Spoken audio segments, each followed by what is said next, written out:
If people should come to you and say, we don't see you as our leader, something is wrong with you, in my view, not with them. Because true leaders will be accepted. It's one thing for you to be presented by superior to people under you. It's another thing for the people under you to accept you. There is a place of being presented. There's another place of being accepted. So, should you be placed as a leader somewhere, don't force yourself.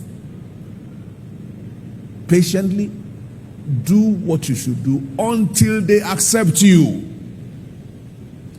Once I was a young pastor, posted over a church of elderly people, both spiritually and age-wise. And when I'm preaching, some of them close their Bible, close their note. What will this boy say? And I will never speak against an elder. So after the service, I go to greet them. Good evening, sir. If you don't bend, they won't raise you. Good evening, sir. And they say, no, you are a pastor. And gradually, after a while, I hear some of them say, our pastor. And after a while, our father. The boy became pastor. And as I kept bending, he became our father. Don't enforce yourself on people. Don't tell them, I've never opened my mouth once. Never. That I'm your leader here. Don't you know I'm your leader? All of you, I'm your father in the Lord. I'm your mama in Israel. No. Now, this is what I do. When I go with my wife, I tell people my wife. They can choose to say our mommy, but I will not impose her on anybody.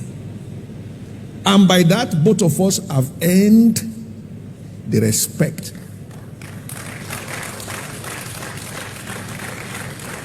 Don't go and say, I am your boss. I'll query you now. That's not how business leaders behave.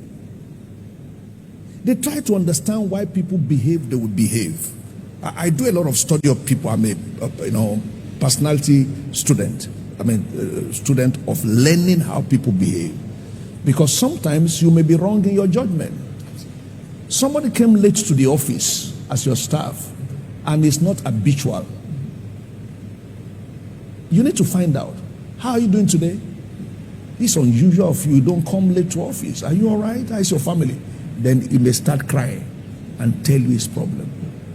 Because workplace is not just work, it's relationship. I talked about relationship yesterday briefly. Relationship. I value you and you get back to give me the value at work. I care for you.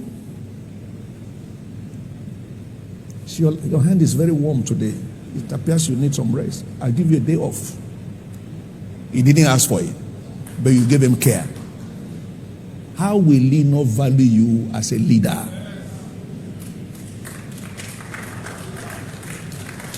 Be careful. You came too late to work today. Because of your lateness to work, we have lost 5 million today alone. We can't take that. We can't take that. We can't take that. That is for somebody who is not habitual in late coming. That's you talking to someone who brought 30 million to the business within 3 months. You will lose him.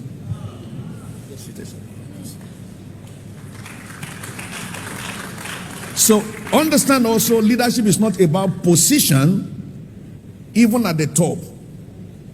I like to talk a lot about servant leadership.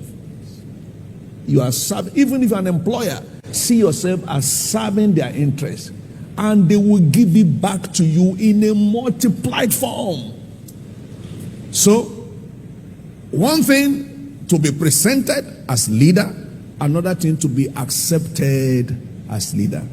The patience to accept, for people to accept you as their leader, is where we miss it a lot. So let's be patient with people. Leadership trait comes a lot with patience, because the people you are leading need to learn. And it will amaze you that you will get it back. You always get back value for value you show to people. God bless you. Wow. I'll never forget, we spent close to 1 hour. You were teaching me about caring for people, the power of care. Yeah. And maybe you want to throw more light on that, how that people will always go to a place where they feel cared for. Yeah. How important is care from a leader to the people?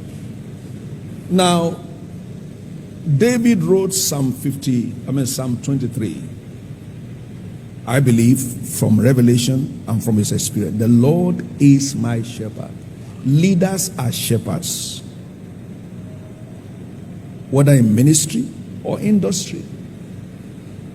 A great motivational speaker and author, John Maxwell, said, people don't care how much you know.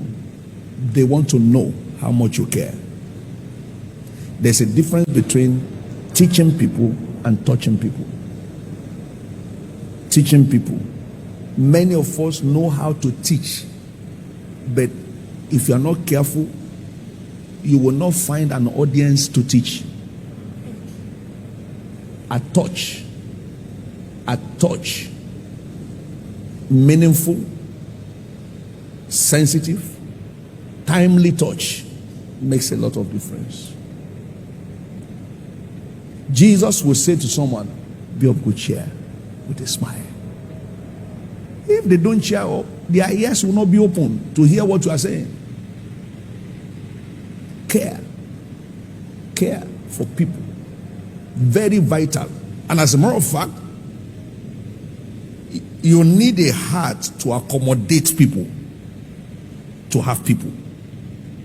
Just like in the physical, the room you have in your house will limit the people you can bring in. Your heart is like a house with many rooms, accommodating different class of people. The obedient one, the disobeying one, who have the potential to obey. Jesus told a parable of a man who went to plant a seed, and then the enemy came and planted tares. And in the morning they say, hey, master, should we uproot the tares? He said, no, don't uproot it. There are some, real plant that looks like tar. In the process of uprooting the tares, you may make mistake uprooting. He says, so leave them, let them grow together. My wife and I have a young man close to us.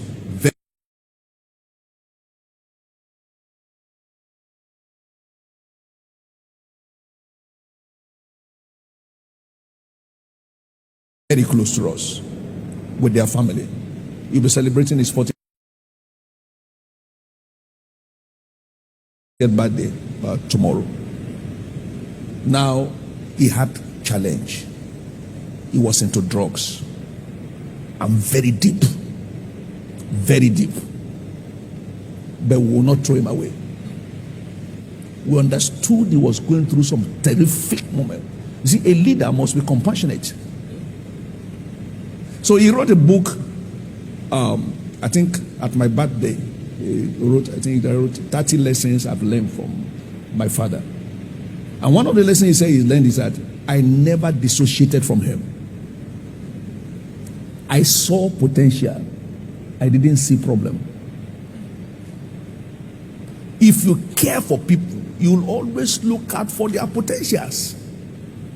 You don't want that potential to die. He said one of the days, I took him by his hand to a public place where many people know him with his problem. But I so associated with him. He said, I didn't care about what anybody would say. And that's what Jesus did. He would sit among drunkards. He wanted them. He wanted them. He didn't approve the environment, but he wanted them. Care can change just anyone. Care can turn a sinner to a saint. Care can bring a backslider back home. There is nothing care cannot do. And care doesn't have to do with money. A touch, a smile, hope to someone. You can make it. You fail, but I will help you to rise. Caring people are not quick to condemn. They correct people, they mold people, they remold people. They careless. Even when you mention your error, they talk you away from it and show you the great things that can happen in your life. Say loud, amen. Do you know many parents have lost their children for lack of care? Any small thing, harassment. The child say, I better leave this environment. And that's loss forever.